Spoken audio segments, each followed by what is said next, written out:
अस्सलाम वालेकुम, welcome back to adnan.com. My name is Kurat Nakvi and my course name is Essential Training in ASP.1. हमने देखा visual studio में बहुत से जो है हमारे पास बहुत से जो है वो कंट्रोल्स हैं, डाटा कंट्रोल्स हैं, हम यूज़ कर सकते हैं। इस ट्यूटोरियल में हम डाटा लिस्ट चूज़ करेंगे। तो डायनेमिक की फाइल आपको चैप्टर 7 की अवेलेबल होंगी, जिसमें से आप पब्लिशर को हम सेलेक्ट करेंगे, publisher.aspx को। जब इसको सेलेक्ट करेंगे तो आप देखेंगे कि हमारे पास ये इसमें कोई भी डाटा सोर्स मैंने अटैच नहीं किया हुआ, एक सिंपल पेज है जो डिज़ाइन किया हुआ है मैंने, जिसमें मेरे कंट्रोल हेडर है और the page will show as the list of publisher, यानी सेम सिंपल। अगर मैं इसका डिज़ाइन में लिखा देख रहे हैं कि अब सिंपल है। अब मैंने इसमें जो पैराग्राफ की एक ब्रेक ली, अब इसमें से मैंने जो पब्लिशर का टेबल है सर्वर एक्सप्लोरर में से मैंने टेबल में इसका पब्लिशर का टेबल ले लिया। इनमें से मुझे इस टेबल में से सिर्फ सीक्वल डाटा सोर्स की ज़रूरत है, ना कि इस पूरी डाटा ग्रिड व्यू की। तो इसको मैं सेलेक्ट करूँगी और डिलीट करूँगी। सेलेक्ट करके ग्रिड व्यू को और डिलीट कर दिया। अब जब मैंने डिलीट कर दिया, इसमें मेरे पास सीक्वल डाटा सोर्स आ गया। तो अब जब हमारे पास ये स्ट्रिंग ऐड होगी, यानी सीक्वल डाटा सोर्स ऐड हो गया, क्योंकि मेन पर्पज़ ये है कि अब इसमें हम डाटा ग्रिड व्यू से नहीं देखेंगे, डाटा लिस्ट से देखेंगे। हम इसकी सोर्स दिखाऊँ तो इसमें हमारी जो है स्ट्रिंग ऐड होगी पूरी की पूरी। SQL data source, ID SQL data source 1 और run at server connection string उसकी ऐड होगी, और डिलीट कमांड यानी वो सारा कुछ उसी तरह उसका अपने प्रोवाइडर ने कमांड अपडेट में पूरे के पूरे जो उसके फीचर्स हैं SQL क्वेरी के, जैसे अपडेट कर सकते हैं, डिलीट कर सकते हैं, इंसर्ट कर सकते हैं, तो ये सारे उसके फीचर्स उसी तरह रहेंगे। अब मैं क्या करूँगी, इस पूरी की पूरी लाइन को सेलेक्ट करूँगी और पैराग्राफ के नीचे जाके पेस्ट कर दूँगी। यहाँ से कट करूँगी, Ctrl+X दबा के।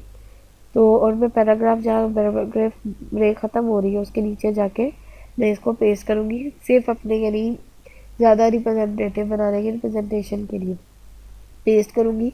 जैसे पेस्ट करूँगी वो पूरी लाइन जो है एक्सपैंड होगी।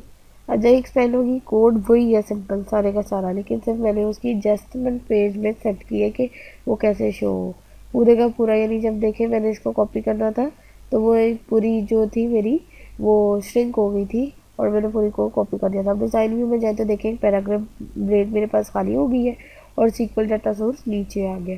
अब मैंने क्या करना है, मैंने टूल्स में से जाना है, डाटा के कंट्रोल के नीचे डाटा लिस्ट का जो कंट्रोल है ना वो गेट कर लेना है।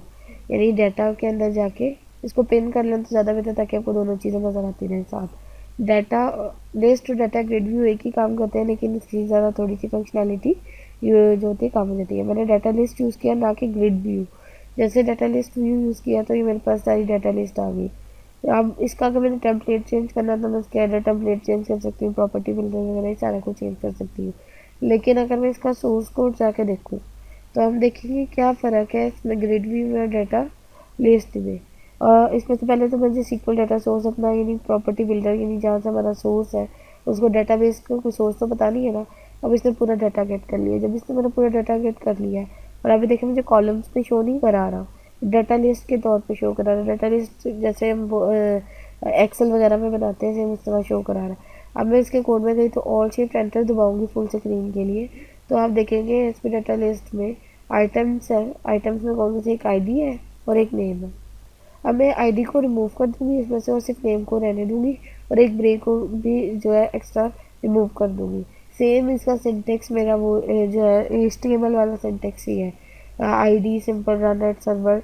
लेकिन आप ये देखेंगे इसमें मैंने डाटा बाइंड करा दिया, उसने खुद ही टेक्स्ट इज इक्वल्स टू हर किसी टाइम में अगर आप देखें text is equals to comma है, उसके बाद आप angle bracket percentage sign hash आ गया। तो इसका क्या मतलब है, मैंने आपको पहले ट्यूटोरियल में बताया डाटा बाइंड कराने के लिए हैश का कीवर्ड यूज़ होता है। ई-वैल फंक्शन है हमारा जो उसको वैल्यूएट करेगा और उसके पब्लिशर नेम को ले लेगा। अगर ऊपर से हम देखें तो वो पब्लिशर ID को ले लेगा, यानी जिसको हम डाटा बाइंड करवा रहे हैं। ये तो खैर मैं डाटा बाइंडिंग आपको पता है, अगर इक्वल आ जाए तो हम उसको वैल्यू साइन कर देते हैं। अगर हमारे पास परसेंटेज के बाद जो है मुख्तलिफ यूज़र सिंटेक्स, अब मैं सिर्फ ID यहाँ से रिमूव करूँगी ताकि मेरा सिर्फ नेम नज़र आए, पब्लिशर नेम। और नीचे से मैं जो है वो ब्रेक को भी ख़त्म करूँगी। ये जो ब्रेक आ रहा है ना BR एक दो आ रही है ब्रेक्स, तो मैं इसमें से सिर्फ एक ब्रेक करूँगी। फिर इसके बाद मैं क्या करूँगी कि Ctrl+S करूँगी, सेव करूँगी और स्टार्ट पे जा डीबग पे जाके स्टार्ट विदाउट डीबगिंग करूँगी तो असल आप देखेंगे नज़र क्या आ रहा है। लेकिन उससे पहले अगर हम देखें कि जो है हमें फ़ायदा क्या है, डीबग करवा के यानी स्टार्ट डीबगिंग मैंने विदाउट डीबगिंग करवा दिया है, तो मैं क्या करूँगी, आप देखेंगे क्या मेरे पास सिर्फ नेम, देखिए पब्लिशर लिस्ट में सिर्फ नेम नज़र आ रहे हैं, ना कि मेरे पास आईडी नज़र आ रही है ना कुछ, और इजीली वो नेम गेट कर रहा है। और अब जो है नेक्स्ट में इसको पेज को मॉडिफाई करके जो पैराग्राफ आ रहा है ना, this page will show a list of publisher, इसको भी रिमूव कर दूँगी। सिंपल जाके उसको यानी जो एक्स्ट्रा अनाउंसमेंट थे वो जाके मैं इस लाइन को ही उड़ा दूँगी, यानी इस पैराग्राफ पे गई, इसको सिलेक्ट किया, यानी मूव का जैसे इसके ऊपर मैं होवर करूँगी तो वो मुझे आ जाएगा मूव और डिलीट का, इसको सिलेक्ट किया और डिलीट कर दिया। और अब फिर इसको कंट्रोल एस करके सेव किया और डिबग के आके स्टार्ट विदाउट डिबगिंग किया, तो ये जो है इजीली डिबग हो गया।